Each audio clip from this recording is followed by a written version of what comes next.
नमस्ते।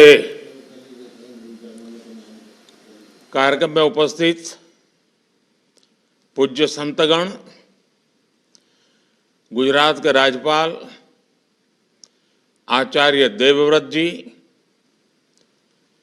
मंत्रिपरिषद के मेरे साथी पुरुषोत्तम रूपाला जी, आर्य समाज के विभिन्न संगठनों से जुड़े हुए सभी पदाधिकारीगण, अन्य महानुभाव, देवी और सज्जनों, देश स्वामी दयानंद सरस्वती जी की 200वीं जन्म जयंती मना रहा है।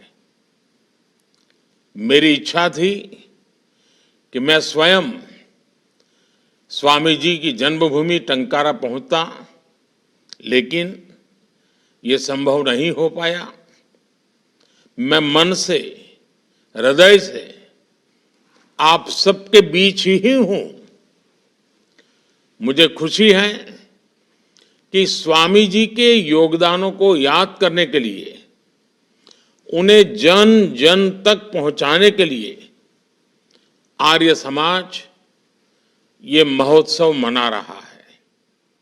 मुझे पिछले वर्ष इस उत्सव के शुभारंभ में भाग लेने का अवसर मिला था।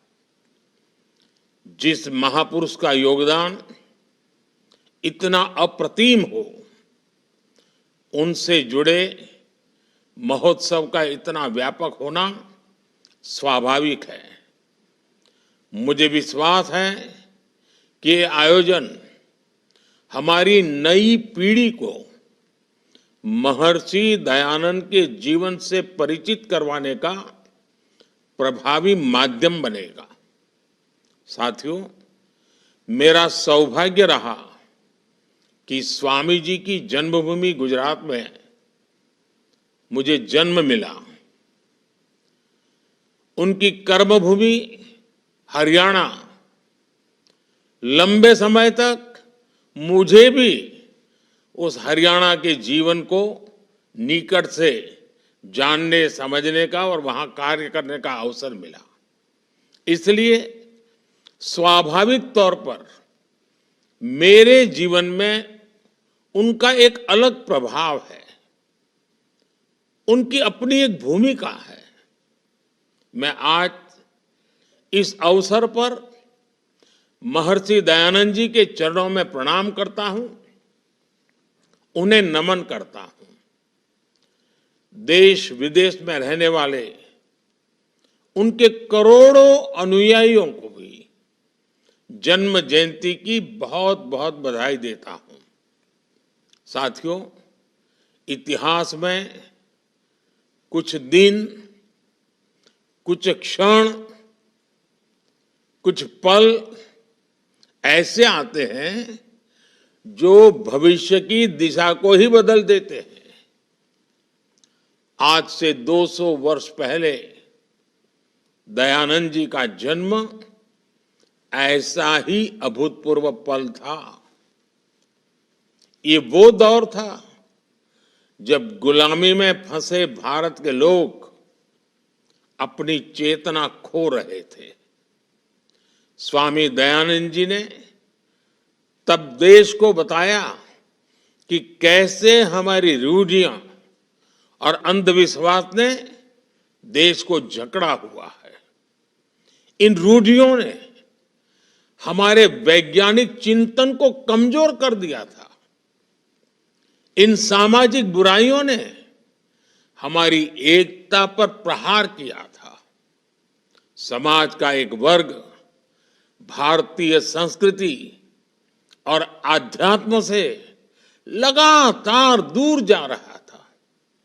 ऐसे समय में स्वामी दयानंद जी ने वेदों की ओर लौटो, इसका आह्वान किया। उन्होंने वेदों पर भाष्य लिखे, तार्किक व्याख्या की। उन्होंने रूढ़ियों पर खुलकर प्रहार किया और ये बताया कि भारतीय दर्शन का वास्तविक स्वरूप क्या है। इसका परिणाम ये हुआ कि समाज में आत्मविश्वास लौटने लगा। लोग वैदिक धर्म को जानने लगे और उसकी जड़ों से जुड़ने लगे। इस वर्ष से आर्य समाज की स्थापना का 150वां वर्ष भी आरंभ होने जा रहा है।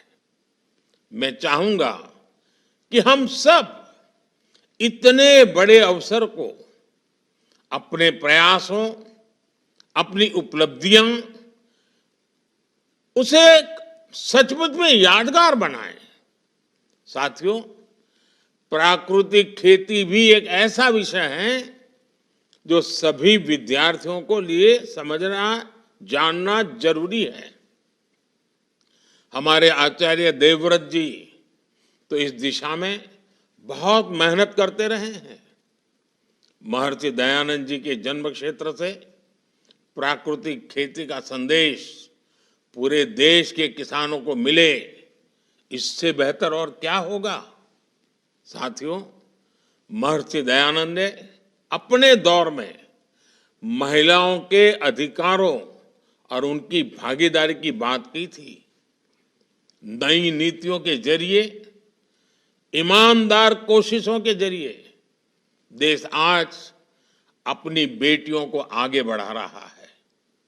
कुछ महीने पहले ही देश ने नारी शक्ति वंदन अधिनियम पास करके लोकसभा और विधानसभा में महिला आरक्षण सुनिश्चित किया है।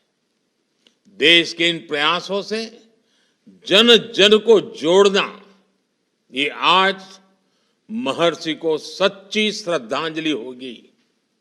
और साथियों, इन सभी सामाजिक कार्यों के लिए आपके पास भारत सरकार के नवगठित युवा संगठन की शक्ति भी है।